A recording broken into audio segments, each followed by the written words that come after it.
So let's give it a minute for people to get in here. Let's see. Let's shoot a quick message. All right. Live now. Join in. Okay. So we got some people coming in from the Discord community, from the YouTubes, from the Instagrams. We got people coming from all over today. But there's something important that I'm forgetting before we were able to start. What was it? Oh, right, of course. Everybody's favorite part. So, what I would like for you guys to do is I would like for you all to join me now. Get yourself a drink, get it ready. Grab your glass, your mug or your flask, a chalice or stein, or even a cask. Raise it high, let's make a splash. It's time now for our libation bash. Toast the night and enjoy the mood. Together now, we drink some booze. On your mark, let's not wait. It's cheers with chaps, so don't be late. Go. Oh, magnificent. I think I still have some beer left in me from last night, too. Whew. We went pretty hard yesterday. You guys should have joined for the pool party. It was a lot of fun. Anyway, let's go ahead and jump into our lesson. We can close that out. We don't need you anymore. Oh, cheers, Australia, Adam. I see you there. Let's bring you up. This is our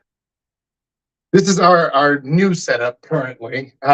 Still working out some of the kinks, like the whole camera situation, the lighting. The lighting is really difficult in here, but we're going to keep on getting better and keep on improving for you guys.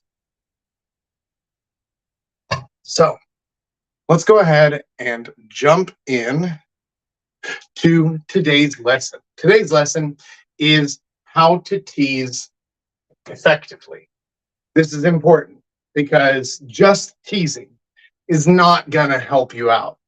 But if we're going to talk about how to tease effectively, the first thing we need to ask is, why tease at all? Hey, thanks, Adam.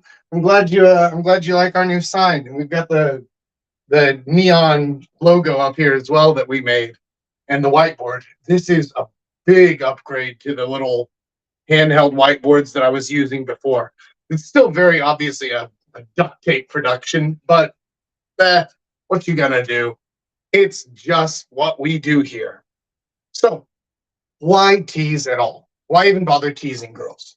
Well, there are a lot of good reasons to tease. First of all, it helps to show your sense of humor.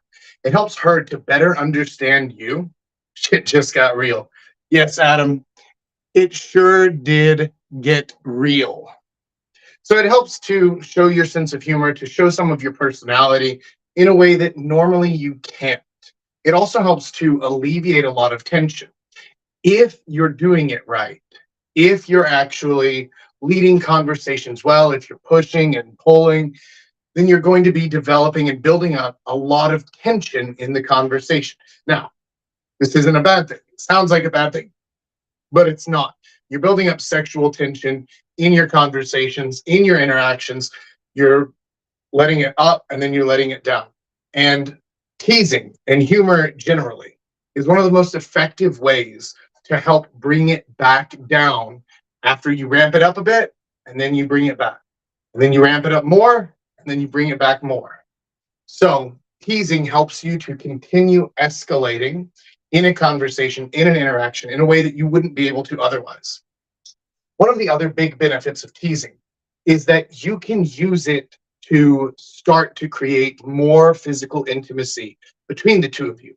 A lot of teasing isn't just words, but it also includes your body language, and you can include touching. Maybe she hits you on the arm when you tease her a bit. That's a good sign. That's building physical comfort. Simba, are you okay, buddy? You making trouble? Or you want to come say hi? Okay, come here. Come here, Simba. Say hi. Hi. Hi, everybody. Oh, big Simba. Okay. So Teasing is a very, very effective way to build that conversation out, to start getting things moving in the right direction. However, it only works if you do it right, if you do it effectively, which is our operative word for today, because we're going to learn how to tease effectively. Can you guys see this? Let me try to move it over a little bit more. There we go. That's better. All right. So the first thing you need to do in order to tease effectively is you need to understand the different social situations. Understand what your situation is. Where are you? What's going on? What are you guys doing? Because the kind of teasing that you would do in a workplace type setting or like in a more professional setting, you can still tease there. Absolutely. Because teasing, once you learn how to do it well, becomes a part of your everyday interactions. It's not just flirting, because you learn how to incorporate flirting in such a way that it's something you do all the time. Everywhere you go, everybody you're talking to, you're flirting. You're bringing that stuff in, and it's not always sexual. Let's take that comment off. And so, by understanding the social situations, like I said, the teasing you do in the workplace, something like that, it's going to be very different from the teasing that you would do in a bar. It's going to be very different from the teasing that you would do in a street approach. It's going to be very different depending on where you are and what's going on. Learning what kind of teasing, what type of teasing is appropriate for different situations will help you a lot, because it makes it, first of all, more effective. And second, it makes it fun. It's only fun when you're doing the right things in the right places. For example, very, very heavy, touch heavy type of teasing is going to be much more difficult to do in a street approach. But verbal teasing or pointing out something funny, maybe she's got a silly laugh, maybe she's wearing shoes with pink shoelaces or something strange like that, and you kind of point it out and you tease her a little bit about that. That would be much more appropriate in a kind of professional setting or in a street setting, something like that, where you don't really know each other well. But if you're in a bar, you're in a club, you're in some kind of venue where there's drinking happening, everybody's having fun, you're having a good time, then that's when you get to start doing more touch teasing, where you get to kind of poke at her, right? Like if she like stretches out and then her shirt lifts up a bit, so you see her belly button and you just poke at it. That's physical teasing that you can't do in a lot of situations. You need to understand your social situation. You can't do that at work. Don't do that on the street. Don't do that in places like that, because that's speed running your sexual assault. Don't do that shit. Instead, you need to understand the social situation. Also, this is very important. You need to understand the girl. You can't jump straight into physical touching and teasing unless you've built into it a bit, unless you have already established that physical touch is okay and that you're all having fun together, that it's a good thing that you're doing and she's going to enjoy it. That's when you can start building in the physical touching and teasing, like what I just said as an example. Before that, you can do a little bit. Shoulders, upper arm, this is generally considered an okay place to touch.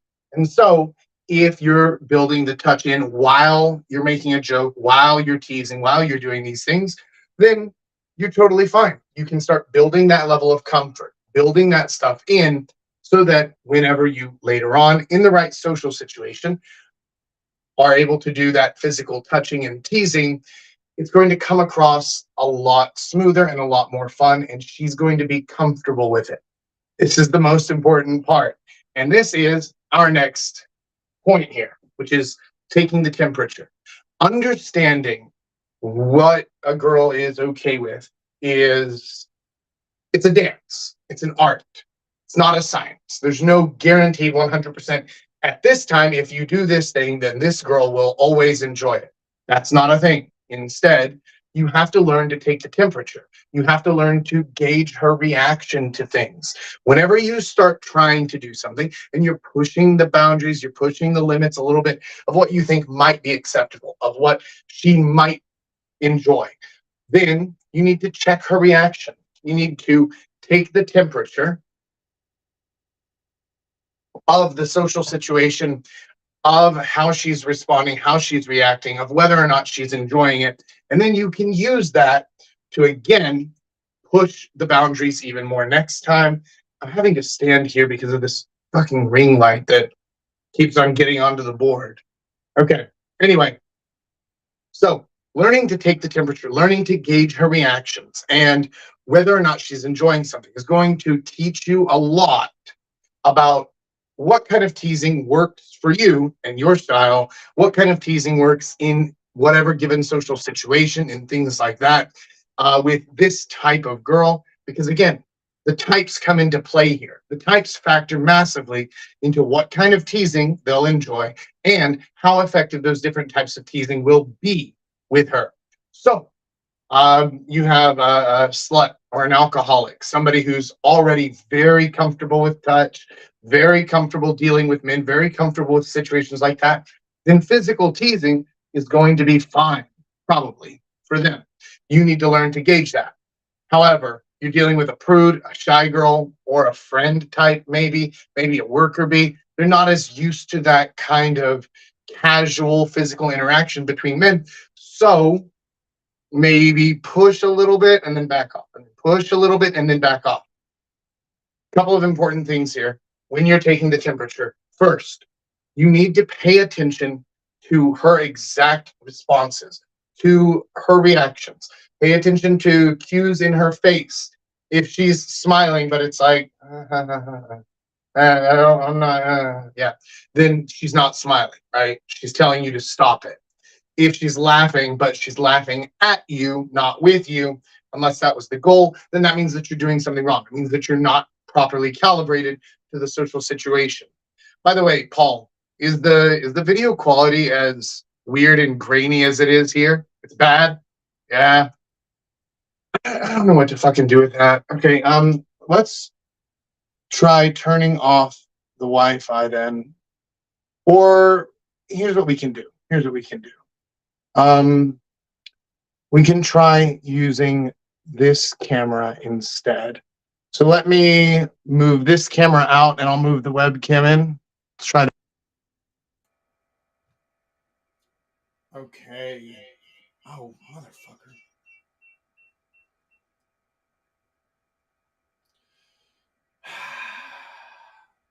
All right. That works for now. For now. We'll work with this. This looks better? Yes? Okay, awesome. Thank you. It does look much better. Why is this better than whatever? Doesn't matter. And now you guys get a perfectly good view of my ring light so that I look a little bit prettier instead of having the stupid overhead light that makes me shine like an angel. Now, where was I? Right. With taking the temperature, you need to learn the types. You need to pay attention to her exact responses. Pay attention to her facial expressions. Pay attention to her body language as well. If she starts to turn away from you when you're doing this thing, when you're teasing her in this way, then that means she's not digging it. She's not into it. But if she's turning in, if she's kind of leaning into it, if she responds back with some sort of physical teasing of her own, maybe she hits you and she's, oh my God, I can't believe you just said that, right? Something like that. Okay, cool. She's into it. So that's going to help you with understanding what works for you, what works for your style, and what works for this type of girl. Next, learning to be clever and funny. This is the hard one that you're going to have to practice on your own. You're going to have to figure out for yourself what works with your style. Paul is actually a great example because he has a completely different style of humor and flirting than I do. But he still is able to tease well and tease effectively. And he's able to be clever and funny in his way. My way usually involves a lot of weird, obscure references to 80s and 90s pop culture. It involves a lot of puns and playing with words and things like that. It involves making up nicknames for people. I like to do a lot of wordplay and things like that. That is my style of being clever and funny. So remember what I said at the beginning, that teasing is a good way of showcasing your sense of humor and your personality style. what works for you. However, this takes practice. And there's no shortcut and there's no way for me to tell you, here's the joke that will always work every single time. That doesn't work. That doesn't work. You have to find the jokes that work for you and the style of humor and teasing that actually works for you. Here's an example of one that works because of who I am and where I am. Earlier today, somebody asked me, can you speak Korean? And I answered them back in Korean, and I said, wait, you didn't know that I'm a Korean? Did you just now figure that out? It's probably because of my skin, right? Yeah, racist. And that's funny to them because it's unexpected, because it doesn't seem right. Like something's wrong here. There's a disconnect, which is the basis for all humor, is some form of disconnect. If you're not sure about humor or how to create it, I did a live stream, maybe like 6 months ago or something, where I went through all the different types of humor and all the different elements that make something funny. You can go and watch that live stream to find out more about that. So there's a disconnect there, and they laugh. I'm calling them a racist. Nobody has ever thought that I was actually calling them a racist whenever I use this line. I use this line because it works, because I'm obviously not angry. I'm obviously not actually calling them a racist. But this line would fall completely flat on its face in America. This line would fall completely flat on its face in the wrong situation, in a different culture. This joke would fall completely flat on its face if I were black. So, understanding your own style, what works for you, and what other people find funny is going to be very important. It's going to be the most crucial thing in learning how to tease and to joke effectively. This takes practice. You can practice it on your own as well. You don't just have to practice this in social situations. This is one of the biggest objections that a lot of guys have to learning about these skills. By the way, Paul, cheers. One of the biggest objections that a lot of guys have to learning these skills is that they say, well, but Papa Jack, the only way to practice this is to go out and actually talk to people. And then if I practice it out there, then I fail and then it doesn't work and I'm embarrassed and I don't like it. And like, yeah, that's partially true. You're going to have to fail and you're going to need to accept that. But that's a different conversation. You can practice this on your own. You can practice this at home. You can practice this by talking to yourself like a crazy person. Yes, you can talk to yourself at home. Have complete conversations with yourself. Have conversations where your goal is to make yourself laugh. Because if I can make me laugh, then I know that I'm having fun, that I'm funny to me. Here's the secret. You don't have to be funny to everybody. In fact, you don't even have to be funny to most people. You mostly just have to be funny to yourself. Because if your sense of humor makes you laugh, if the things that you say actually make you physically laugh out loud, then other people will feel that and they'll join in and they'll laugh with you. Because laughter is a social cue. Laughter is a social cue that we're all having fun, that we're enjoying this situation. If you can make yourself laugh, other people will laugh along with you. This is the same reason why if you watch a comedy stand-up special on Netflix, you might laugh a few times. But if you go watch it live in person with the audience, with the crowd, you'll laugh a lot more. The reason for that is because laughter is a social function. More people there, everybody's laughing, you're laughing too. There's no situation, there are a few situations, very few situations, where a joke is made and only one person laughs, but nobody else does. So you don't need to be worried about that because that's probably not going to happen, at least not by accident. Instead, go out and practice it. Practice it at home with yourself. Find ways to be clever and funny in your own style, in a way that works for you. If you're not sure what your style is or what you like, then try watching some different comedians. Try watching some different stand-up. Try watching people who make jokes on YouTube. Try watching the Jack and Rich shooting the shit videos. Those whole videos, all of those are just Rich and I sitting there trying to make each other laugh for hours on end. That's a good way to start seeing how do different people's styles of humor, how do they work together, how do they make each other laugh, how do they laugh at their own jokes. Start watching things like that, start paying attention to what makes you laugh, and then try to copy parts of that. Try to incorporate that into your style.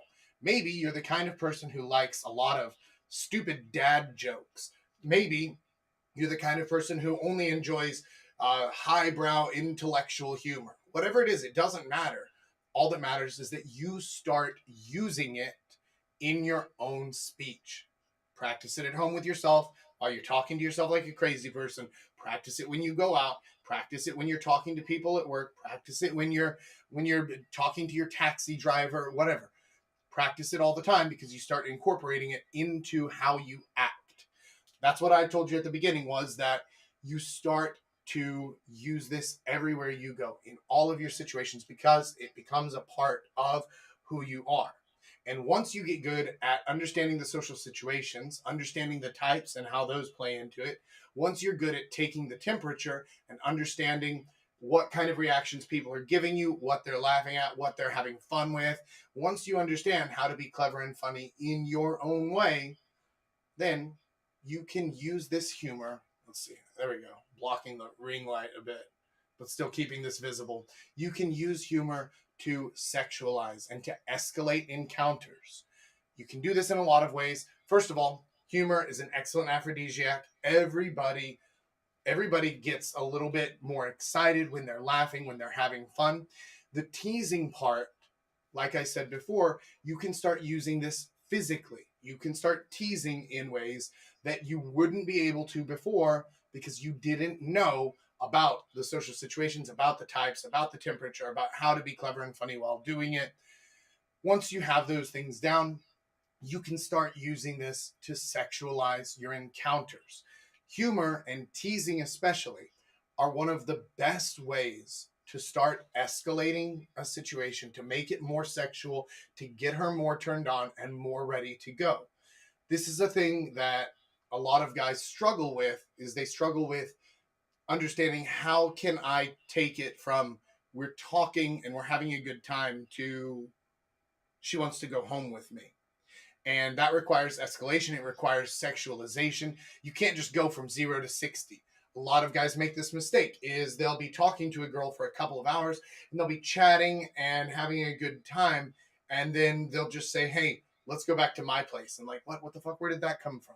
Right? They try to skip all of the escalation, all of the buildup, all of the sexualization that you need for that situation to happen. And they just try to jump into it. Doesn't work that way. You can use teasing as part of your strategy to escalate things, to add more sexual tension to a conversation, to an interaction that where it wasn't there before, but you're adding a little bit more and a little bit more and a little bit more, and she's becoming more and more comfortable with you. She's becoming more and more attracted to you, and then later on, once you're ready, once she's ready, you can move it towards your home or your apartment or towards her place or towards a motel room or towards a fucking park bench. I don't care, right? Wherever it is you're going to go, it works. Use your teasing, use your humor to add sexual tension to it, to point out things. Right. So how do you use teasing to add sexualization? You can use it physically, like I said before, right? Maybe like poking or prodding or something like that, or moving her around, turning her.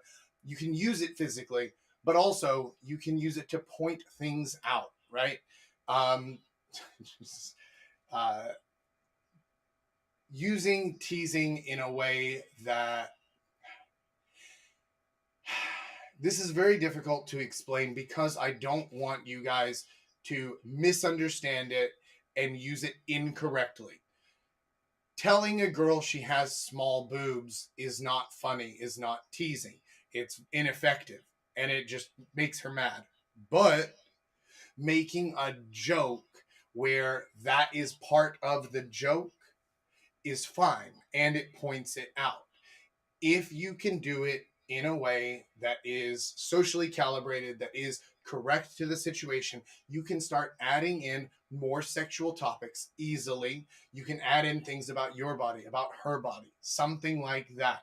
Also, you can use negative space in your humor and in your teasing to to stoke her imagination and make her feel differently about whatever the situation is.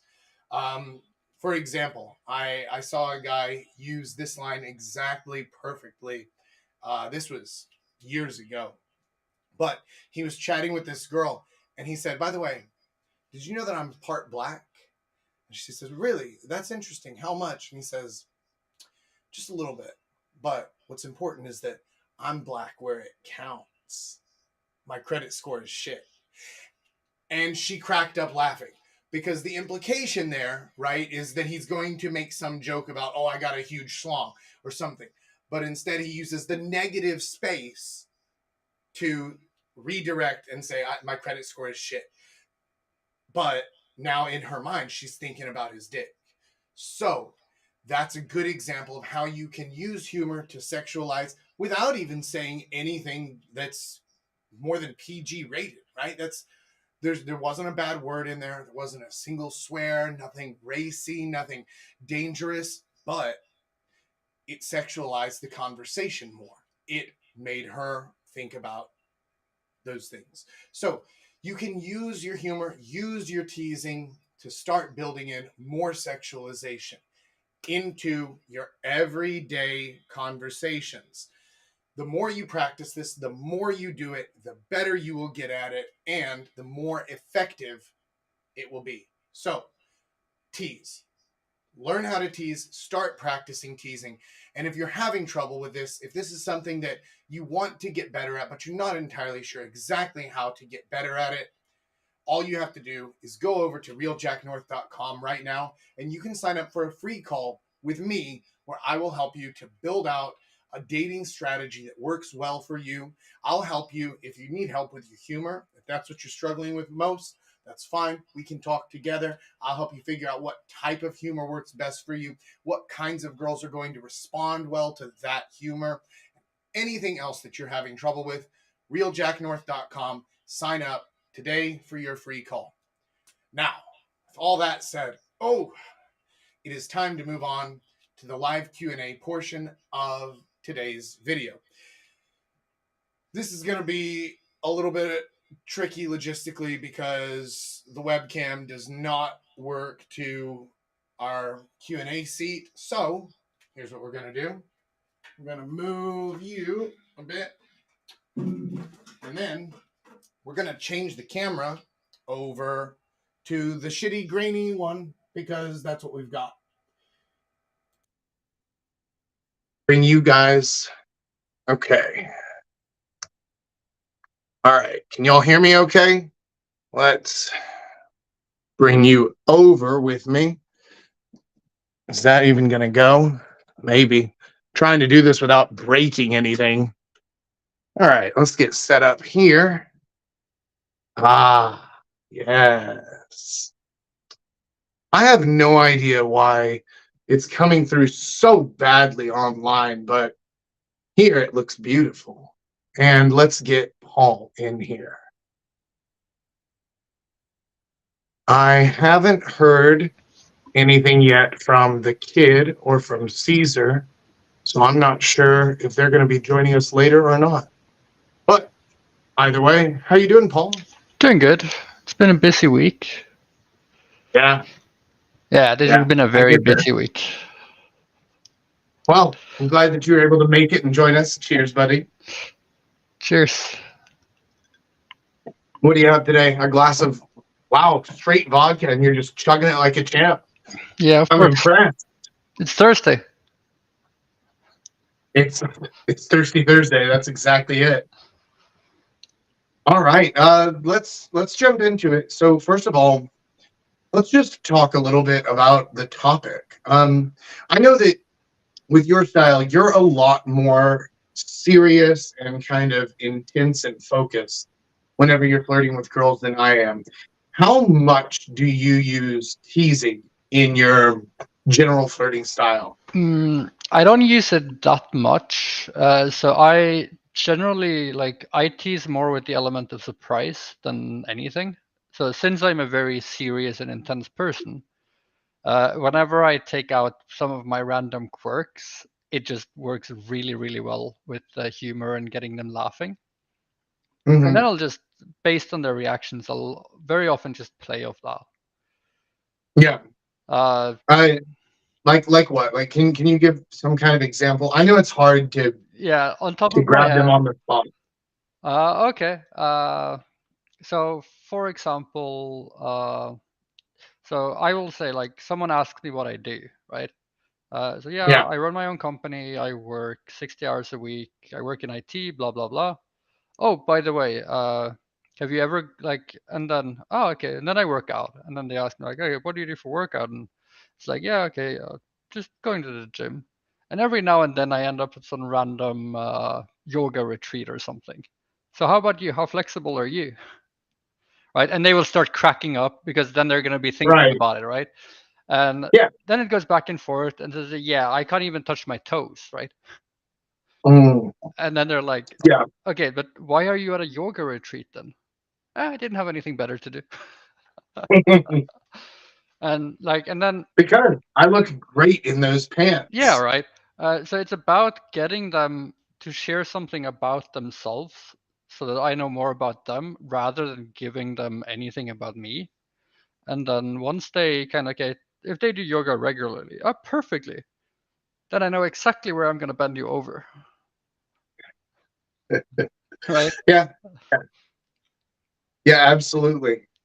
You can use just about anything to create that the teasing and the humor and the push and the pull, the back and forth is is really useful. And so in situations like that where you're using the humor to build in sexualization, to build in that thought into her mind so that she's already, and by the way, that is excellent form for something that I tell guys all the time, which is that I think last week we talked about this, about avoiding the friend zone because you're constantly sexual in your actions, in the things you say, in the jokes you make, right? Like, no girl is ever going to hear, oh, so you do yoga, excellent. So then I know how I'm going to bend you over, and think to themselves, like, oh, this guy just wants to be friends, right? Like, that's not going to happen. Yeah. So you use that. And the other thing I do a lot is I pair that kind of humor and like intensity with a lot of physical contact rather than just words. Because I am not straight up funny. Like, of course, I can say all of my bad dad jokes, but that's not gonna get them laughing more often than not. But being Yeah, playful about it and being very serious and then coming with like completely crazy bullshit. Like, yeah. okay, I run my own company. I do IT. Oh, by the way, I also sell coloring books, right? And then they're There like, you "What go. the fuck?" Speaking of which, how are the coloring books going? Uh, Getting them through KDP is harder than I imagined, but I'm working on it. All the books are Okay, ready. I'm just trying to get them through verification. I see. I see. All right, well, we can talk a little bit more about that later. Um, okay, cool. So yeah, using the teasing to sexualize, and I'm glad that you pointed out that you aren't funny. You aren't funny by nature. You're quite a serious and reserved person, but you can actually use that as a skill to be funny. Yeah, exactly. One of the best ways to do that is to take what she says completely literally, Yeah. right? So whenever she says something and you use those exact words to completely misinterpret what she's trying to say, Yes. then that's funny. Yeah. That is one of the things I do the most often. I think is just Mm, take her word for it, right, and then literally take the word. yeah, Um, I was trying to think of some other examples where it's like, because what most things I will make fun of. So I'd rather make fun of things than trying to make jokes, because to me making Sure. jokes doesn't work. But since I'm always so serious, right? So whenever like Mhm. I come with something completely crazy, and so I build this expectation that I'm a quiet, reserved person, and then how the fuck did he do that? Like Mhm. that's the impression I leave them with, right? And more Okay. often than not, I experience girls like if they're, especially like the first times I meet people, there is like you're just crazy, because Yeah. I will be super serious and then also cross the line so many times. They're like, yeah, you're just nuts, because Yeah. that's the skill like I've in the sense of humor and sexualization where I'm like, okay, where the fuck is the line? Okay, then we're gonna be Mm. balancing on that line, and every now and then we step over in both directions. Um, Sure.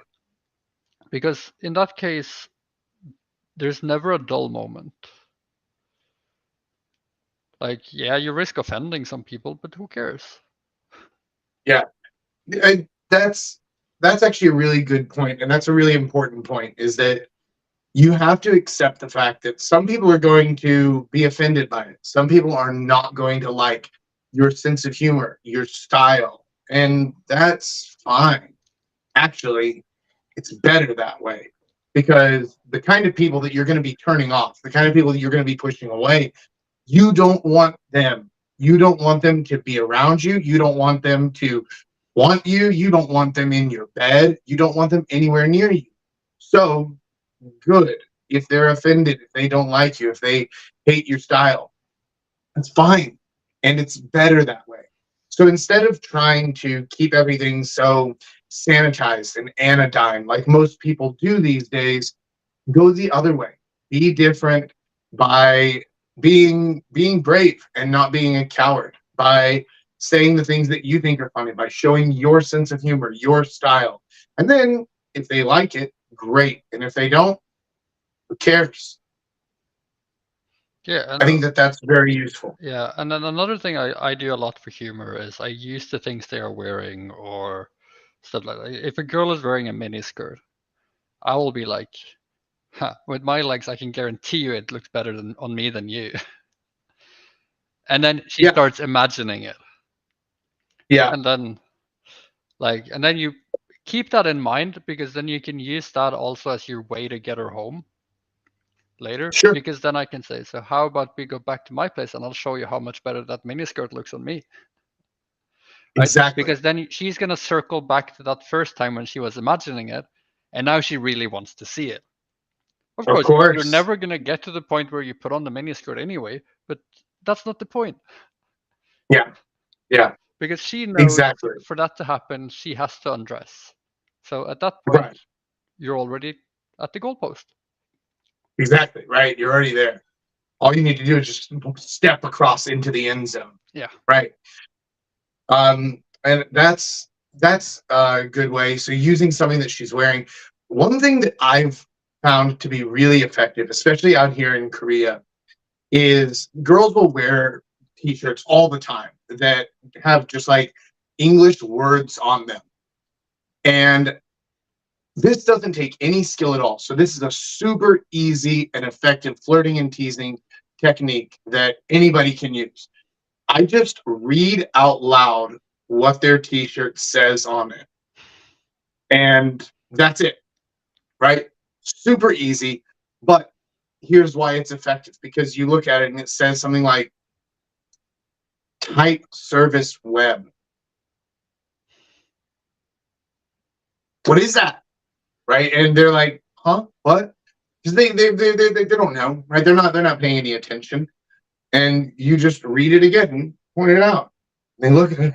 Oh, I don't even know. I don't know. What does that mean? What does it mean? Does it mean something bad? And you're like, well, and then if you want, you can tease them more. You can bring something into it. You can, say like, oh yeah, this it's a terrible joke from the 1920s, making fun of the Irish or something. Like, make up some weird shit if you want to, or you can just be like, why are you wearing something if you don't know what it says or what it means?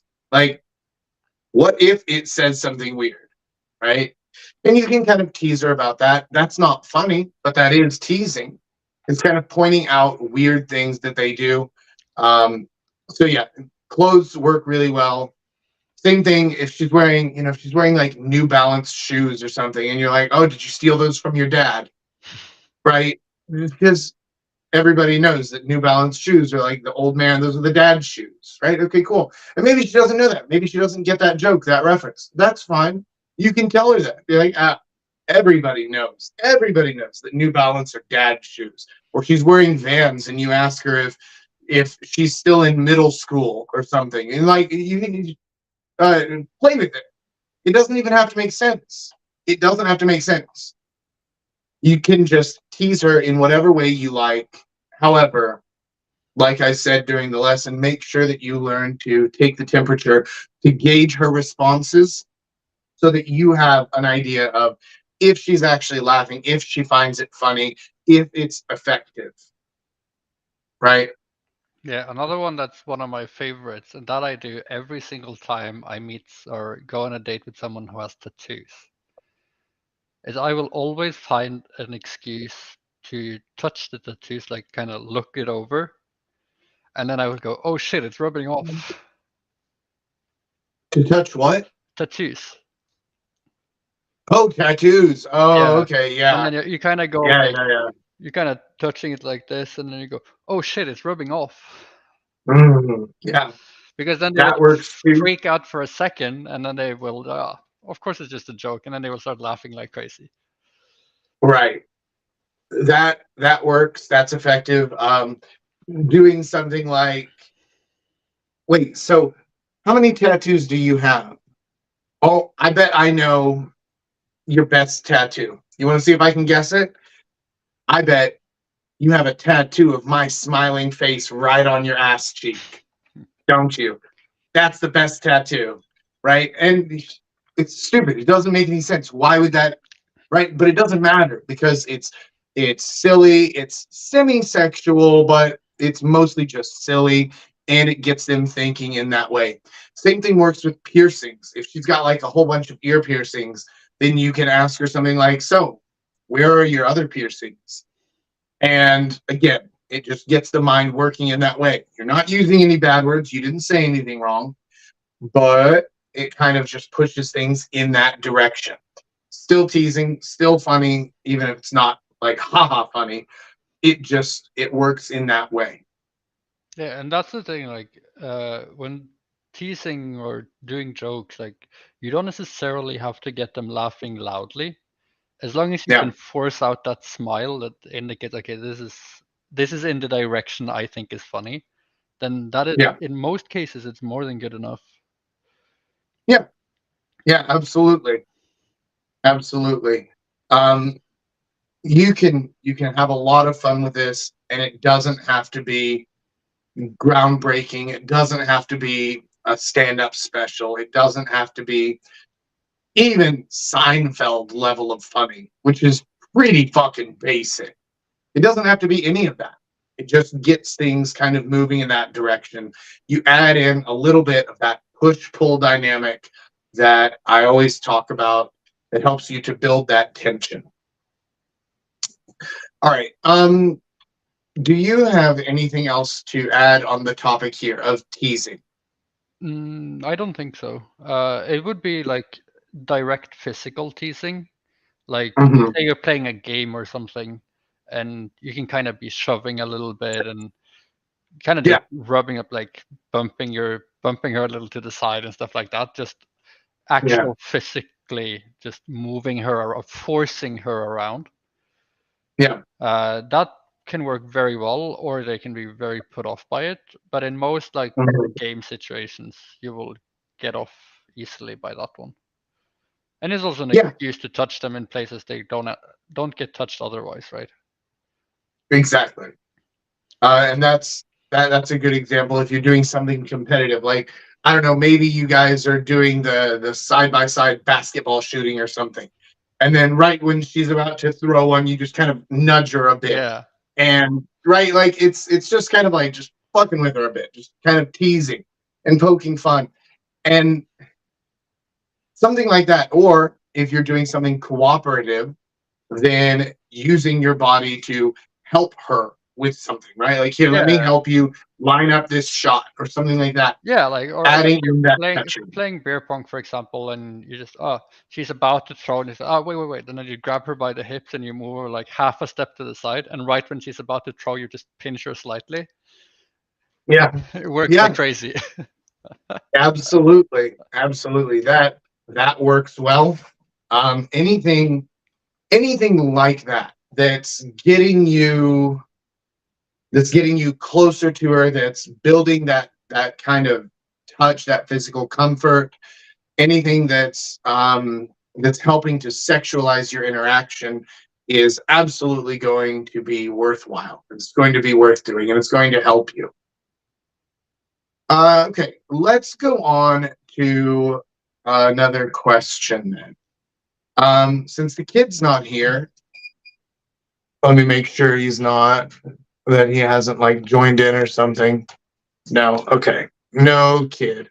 All right, well, since the kid's not here, then let's share this. So I had one of my clients earlier this week has been he's been hooking up with this girl for, I think he said, a couple of months, about 2 months, right? 6 to 8 weeks, something like that. And then he started talking to her, and he said, "Look, I like you. Uh, let's kind of push this a little bit further. Let's make this an actual relationship, me and you." And she said, "Oh, well, I'm pretty hesitant about it. I'm not sure. I've had some bad experiences in the past. Let's do like a trial relationship for 3 months and then see how it works and then talk about it then." What do you think about that situation? So he came to me and just gave me this information. Then he's like, "What do you think about this? What do you think I should do?" And so I'm going to pass it over to you, and then I'll tell you what I said to him and my answer after that. Well, my first indication is that like if you say it's 6 to 8 weeks, it's still pretty short into the like dating the person. To Yeah. me, normally like 3 months is kind of where okay, at 3 months then I'll start considering it, right? Hmm. Um, the other thing is if it's like a trial thing, like I don't see like if that's really what you want, then yeah, sure. But even if she had just said yes, if she in 3 months doesn't want it, she'll just leave anyway, right? Right. So it doesn't make a difference. Yeah. But if it's, for example, someone that lives in Korea temporarily, I can Yeah. of course understand the girl's hesitation. So I don't know the situation with this guy, but say it's like okay, you're there for studies and you're gonna be there till end of October, right? Okay, then yeah, then it makes sense. Then either you have to do a long distance thing, and if the other person is not doesn't want that, it makes sense to say, okay, then okay, we'll be in a relationship until you leave, and then it's done. Um, I've actually gone into a relationship like that where we said, okay, let's try it for 3 months and then decide. That Uh-huh. lasted almost 2 years. Uh, that's the person that I ended up meeting you for in the first place. Right. That started out like that. That started out as a long distance thing, and when I moved to Korea, we decided, okay, let's just go all in on this for 3 months and see if it works. And Yeah. then it worked, and then we stayed together for like almost 2 years before it went to shit. But the thing Right. is, when going into a relationship like that, as the person that's on the receiving end of saying, like, getting it, okay, let's try, you will always have doubts. Yeah. And that's the thing that's going to happen is that you're going to start freaking out or looking for reasons that she might want to leave. Right. And then you're going to fuck it up anyway. Yeah. So, in my honest opinion, I would say no, either it's yes or no. It's not a maybe. But I can also understand it from the side of, okay, I like this girl, I want to try. Sure. Right. So I had a lot of very similar thoughts to it, which is first of all, like, the fuck is a trial relationship? Like that's not a thing. Because like you said, just like if things are working, then you keep going. And if they're not, then you stop. But there's no like, well, let's just like promise each other to try really hard for 3 months and then stop. Like that doesn't make any sense at all. No. Um, the hesitation on her part is understandable if she's telling the truth about like, oh, I had some bad relationships in the past or something, right? Seems like a shit test, uh Jake says. And yeah, kind of. um so I told him that he had basically I guess two options if he doesn't want to just walk away from it. One is to sit down and talk with her and be like, look, this is a yes or no. Either we're in or we're out. And if you don't want to do anything serious, if you just want to keep on banging, I'm fine with that. I don't care. But if you want to go all in, then I'm happy to do that. That's my preference, but I'm also cool with keeping things the way they are now. Okay, you can do that. That's the quickest, that's the most direct, and it's going to be the most effective way to actually get your answer on this. However, if you want to follow along with what she said, with what she suggested of that kind of trial relationship thing, then the biggest issue here is her investment level, because she doesn't seem invested in it at all. If she's saying, like, she's basically saying, we're going to cut this off after 3 months, right? Mm. So she's not that invested in it. So, what I would do, if you're going to go along with that, is to pull back your investment level, to make sure that you are only initiating conversations maximum 50% of the time, preferably closer to about 2 times that she does it, then you'll initiate one. Same thing with suggesting meeting up or planning a date, where she suggests it. She suggests meeting up 2 different times, and then after that, you can suggest once, right, or something like that. Now, of course, these aren't hard and fast rules, but just it's kind of a ballpark area to aim for, so that it pulls back not just your investment levels, but also it helps you to kind of temper your expectations and what it is that you are thinking about getting out of this relationship. On top of that, it adds some artificial scarcity to you, and it will either annoy her and she won't want to be part of that relationship anymore, which is fine because then you've got your answer, right? Or it will make her step her game up and start investing more. And the more she invests in starting conversations, in planning dates, the more she's going to be willing to invest in making it an actual a good and working relationship. Yeah. Uh, So those are the two options that I gave him. I think there's one more thing here that we kind of forgetting to deal with in this Okay, situation. That is, okay, is it then if you go, say you go for the trial relationship thing, sure.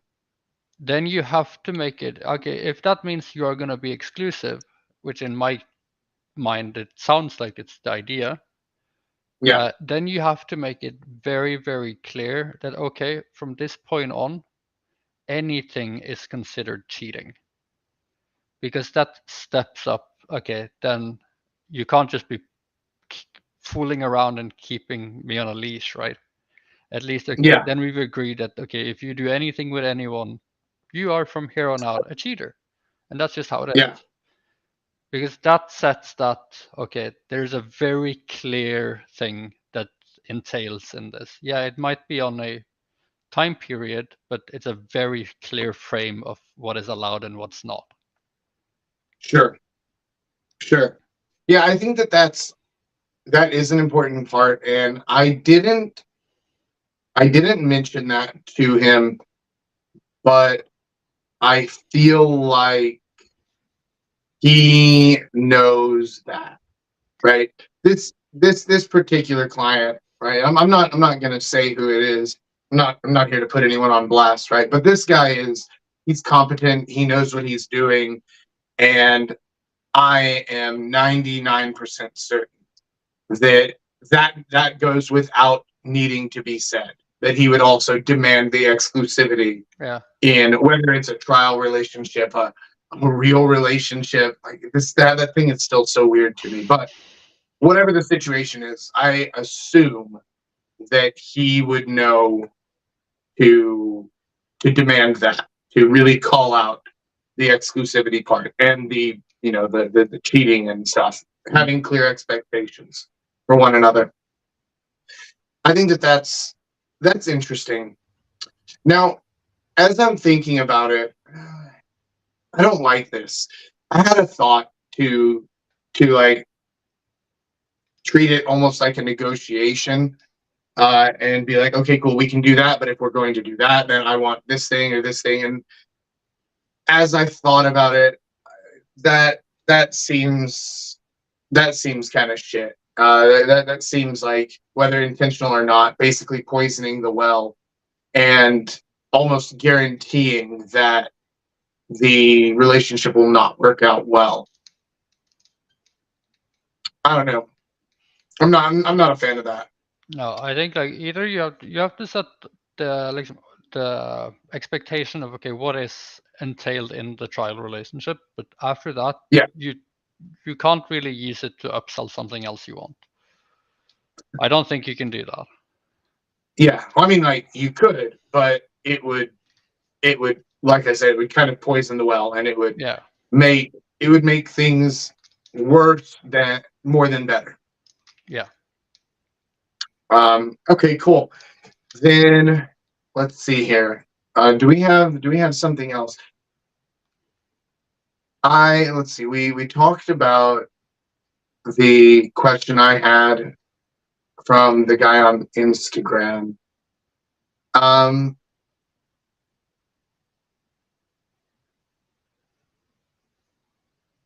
okay, here's one for you. This is an issue that I'm trying to find a solution to with another one of my clients. And this guy lives in a fairly small town. He actually lives outside of the small town, and he works from his home. So he rarely goes out to places where he can meet people. And when he does, it's hard to find many people, especially who are the right age, who are single and inclined to meet and to date and things like that. Um, do you have, because if I remember right, you said you're from, not a big town No, either. so I come from a tiny little island, and on my side of the island there lives about 800 people, and then it's about a Okay. 5 kilometers drive to get to anyone else, basically. Okay. Um, All right. Cool. So maybe you would have some more experience or some more light to shed on what to do in a situation like this. well, the first clue here was that he works from home. Yeah. Yeah. Where?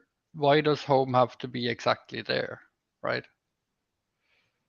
Uh, because his work is physical, and Oh, okay. he has a workshop. Okay, so it's a physical job that he's doing from a workshop at Yeah. home. Okay, that Yeah. makes Yeah. more He sense. has his workshop at home. So I don't think that he's able to just like pick up and move somewhere else. Yeah, okay, that makes more sense. Uh, Yeah.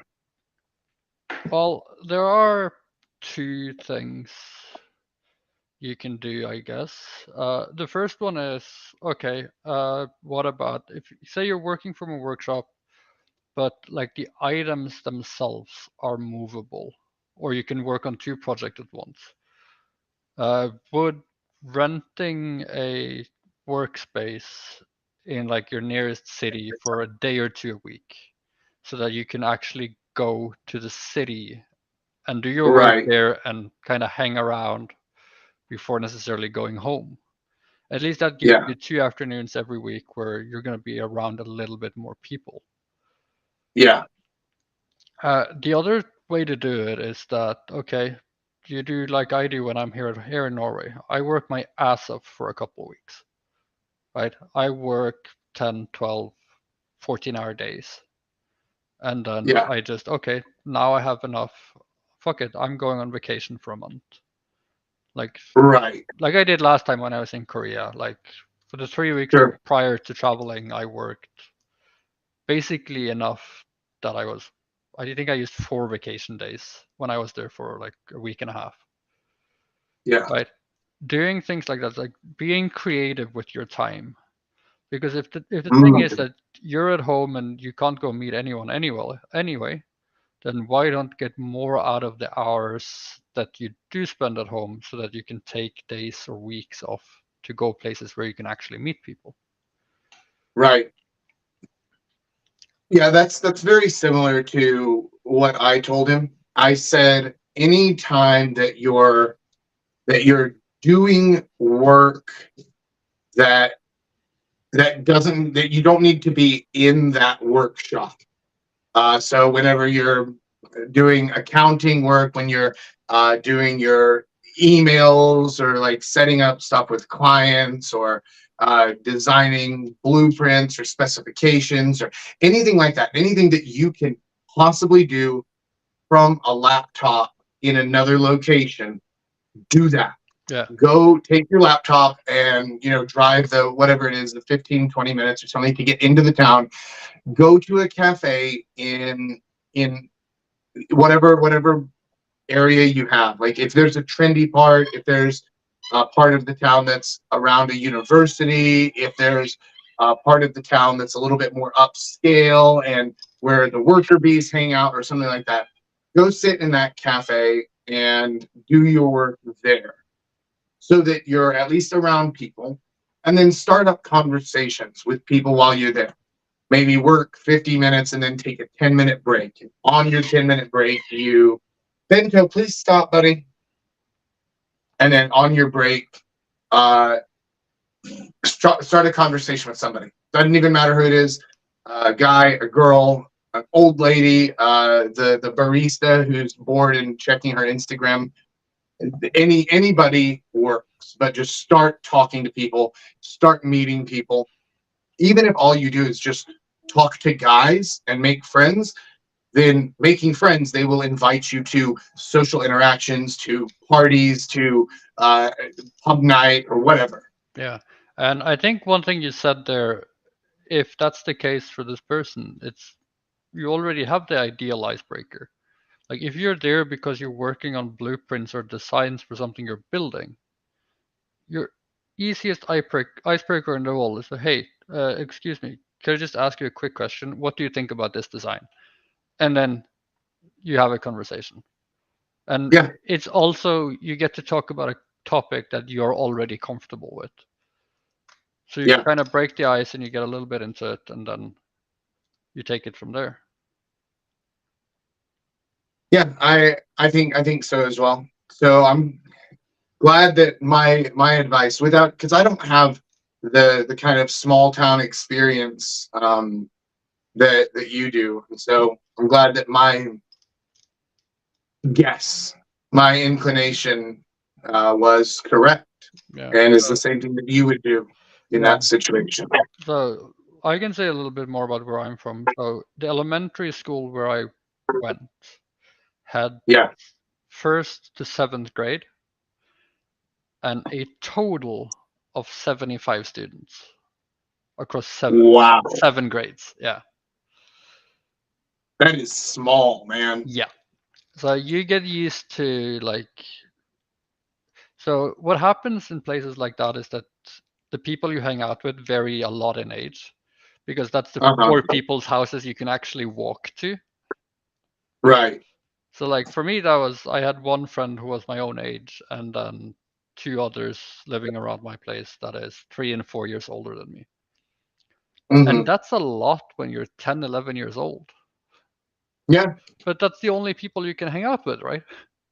But that also means you Well, start drinking hell friends of early. convenience. Yeah, friends of convenience. And till Yeah. this day, they are some of my best friends. Yeah, there you go.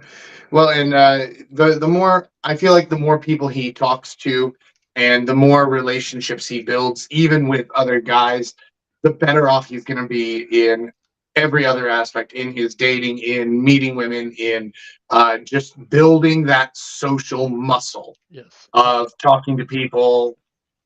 I have I think one he's more better. thing that he can do, Yeah, since he is obviously building things, right? It's either yeah, yeah. I assume so. Yeah. woodworking or something like that. Yeah. I'm gonna guess. So in that case, go once every 2 Sundays or once every 2 Saturdays. Fill your car with stuff and then go into town and showcase it, and just get a stand somewhere that actually people traffic, so you can show off what you're actually doing, because that is going to Okay. be a very natural starting point to talk to people anyway, because what do you do is Uh-huh. probably one of the biggest thing people talk about anyway, Yeah. and it forces you into be in that situation, and you can, it's kind of a combined both work, so it can lead to more work as well as Uh-huh. it can lead to more social interactions and meeting other interesting people. That is interesting. I like that idea. And then I would add to that, create an Instagram page that is just for your work stuff, where you just showcase all the Yeah. things that you build. Uh, and and then whenever you're having a conversation with somebody, you can always bring that up. So you can, I mean, first of all, this would be very useful just for work, for finding more work, for, showing new clients what you've made before, things like that. But also, it's a really interesting way of demonstrating to people what you do and what that means. And people will naturally have questions and want to talk more about the things, right? Like I'm not sure exactly what he builds or what he makes, but I mean maybe he just makes like giant penis sculptures or something. That would be awesome. Perfect. Post that shit on Instagram, dude. Yeah. That's a very interesting strategy. I like that. I'm gonna mention that to him when I talk to him next week, and talk about maybe finding a situation where he can go into town and showcase his stuff, or maybe if there's like a flea market or something, he can go and sell some of his things. But also, when you're at the flea market, there are a lot of people coming through. There are the other people who are there who have their stuff up for sale, where you just have all of a sudden hundreds of people that you can talk to and that you can start conversations and relationships with. I think those are some good suggestions. I really like that. I hope that he'll be able to take those suggestions under advisement and actually do them. Yeah. It would be interesting to see if that improves his results. It will probably Nice. help a bit. It's gonna at Well, least, he definitely can't hurt. yeah, it's gonna force him to be in more social interactions on average. Yeah, And even though like it doesn't have, social interactions don't have to be game to actually improve your game. yeah. Just Well, I being mean, more everything comfortable. everything is game. Exactly. Right, just being more comfortable talking to strangers. As you said before, Yeah, it doesn't matter if they're a guy or a girl or if they're 60, 70, 80 years old. It's just talking yeah, to new people. exactly. Learning how to lead a conversation, how to Keep follow people up on engaged. something that somebody said, how to find the hooks and ask the right questions, things like that. Yeah, Yeah. yeah, I agree entirely. Okay, cool. Well, then I think that that's where we're going to go ahead and wrap up today's live stream. So, thank you guys for joining in. If you haven't done it yet, please hit the like button, hit the subscribe button, hit the bell. All this stuff helps YouTube to recommend more of our stuff, which in turn lets us uh, build better setups. I mean, like, this is an improvement, but it's hopefully not the final form. So help us get the word out, help us get more people in here, help us build the community so that you can also have new friends and more social interactions and more people to ask advice from and to give advice to. So help spread this. If there's somebody who you know that you think might benefit from this message or from any of the other things that I've talked about, share the video with them, send it over to them, and let them know to have a look.